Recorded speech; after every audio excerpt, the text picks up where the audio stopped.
Assalamualaikum warahmatullahi wabarakatuh. Shalom, Om Swastiastu, Namo Buddhaya, Salam Kebajikan.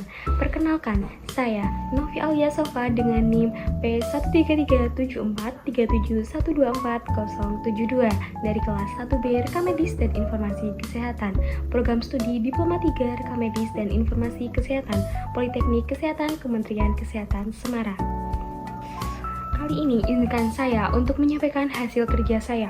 Di sini saya mengambil jurnal yang berjudul Tinjauan Pelepasan Informasi Rekam Medis Studi Kasus Aspek Hukum di RSUP Dr. Hasan Sadikin RSAS Bandung dengan penyusun Hari Saktan Yusuf dan Irmas Masturoh.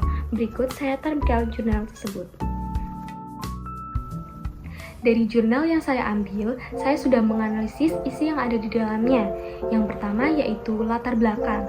Latar belakang dalam jurnal yang saya ambil yaitu keamanan, privasi, dan kerahasiaan rekam medis merupakan aspek penting dalam pelayanan kesehatan. Namun, studi pendahuluan di RSUP Dr. Hasan Sadikin, RSAS Bandung, menemukan berbagai masalah seperti pelepasan informasi, rekam medis tanpa izin tertulis, keterlambatan pengembalian dokumen, dan prosedur peminjaman yang tidak ditaati. Nah, penelitian ini bertujuan untuk mengkaji pelepasan informasi rekam medis kepada pihak ketiga terkait aspek hukum kerahasiaan di RSAS. Yang kedua yaitu dampak. Dampak dari jurnal yang telah saya ambil, yang pertama bagi Fasiankes atau fasilitas pelayanan kesehatan, yaitu terjadi penyimpangan dalam prosedur pelepasan informasi rekam medis yang berfungsi untuk merusak kepercayaan pasien terhadap rumah sakit, serta meningkatkan resiko pelanggaran hukum. Yang kedua, bagi SDM kesehatan, yaitu petugas medis dan administrasi kurang memahami aturan dan pentingnya pelindungan data pasien, menyebabkan penyalahgunaan atau kelalaian dan pelepasan informasi rekam medis. Yang ketiga, bagi masyarakat atau pasien itu sendiri, yaitu pasien kurang memahami nilai guna resume medis, sehingga terjadi ketidakefisiensian dalam proses klaim asuransi pemanfaatan informasi kesehatan. Yang ketiga yaitu analisis masalah. Analisis masalah dari jurnal ini yaitu yang pertama, kurangnya pemahaman pasien dan tenaga kesehatan terhadap fungsi resume medis.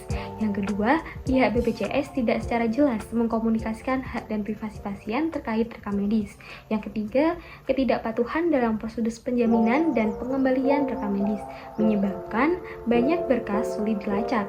Yang keempat, tidak adanya kebijakan tertulis yang tegas terkait izin tertulis pasien untuk keperluan pendidikan, penelitian, dan klaim BPJS. Kemudian yang keempat, kaitan dengan standar hukum atau aturan yang berlaku. Dari jurnal yang saya ambil, saya menemukan 4 kaitannya dengan standar hukum atau aturan yang berlaku. Yang pertama, yaitu Peraturan Menteri Kesehatan atau Permenkes Nomor 36 Tahun 2012 tentang rahasia kedokteran yang mengatur bahwa pembukaan informasi rekam medis untuk keperluan administrasi dan asuransi harus mendapatkan persetujuan tertulis dari pasien. Selanjutnya, Permenkes Nomor 269 Tahun 2008 menyatakan bahwa rekam medis dapat digunakan untuk kepentingan pendidikan dan penelitian, tetapi identitas pasien harus dijaga kerahasiaannya. Selanjutnya, Undang-Undang Nomor 14 Tahun 2008 tentang keterbukaan informasi publik yang mengatur pengecualian informasi terkait rekam medis pasien karena bersifat rahasia. Selanjutnya, Permenkes Nomor 27 Tahun 2014 tentang pengelolaan klaim pasien di rumah sakit menegaskan bahwa data yang digunakan untuk klaim berasal dari resume medis pasien.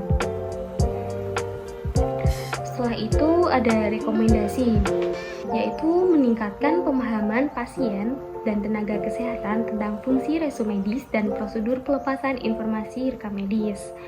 BPJS harus mengkomunikasikan dengan jelas hak dan privasi pasien terkait akses terhadap rekam medisnya. Penerapan sanksi tegas terhadap pelanggaran prosedur peminjaman dan pengembalian rekam medis.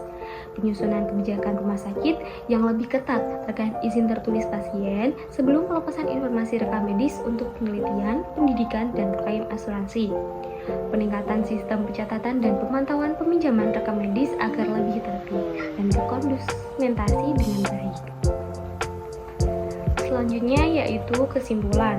Kesimpulan yang dapat saya ambil dari analisis jurnal yang telah saya lakukan yaitu masalah utama dalam pelepasan informasi rekam medis di RSAS adalah kurangnya pemahaman pasien dan tenaga kesehatan tentang prosedur yang berlaku, serta ketidakpatuhan dalam peminjaman dan pengembalian berkas. Selain itu, kebijakan yang mengatur izin tertulis dari pasien belum diterapkan dengan baik, sehingga berpotensi melanggar hak privasi pasien. Oleh karena itu, diperlukan edukasi, kebijakan yang lebih tegas, dan pengawasan ketat untuk memastikan keamanan dan kerahasiaan rekam medis di rumah sakit. Kemudian yang terakhir yaitu referensi. Referensi yang digunakan dalam jurnal tersebut yaitu mencakup berbagai peraturan perundang-undangan terkait rekam medis dan privasi pasien serta beberapa literatur dari jurnal dan buku mengenai manajemen informasi kesehatan. Sekian hasil kerja saya yang telah saya sampaikan. Apabila ada salah tutur kata, saya mohon maaf. Wassalamualaikum warahmatullahi wabarakatuh.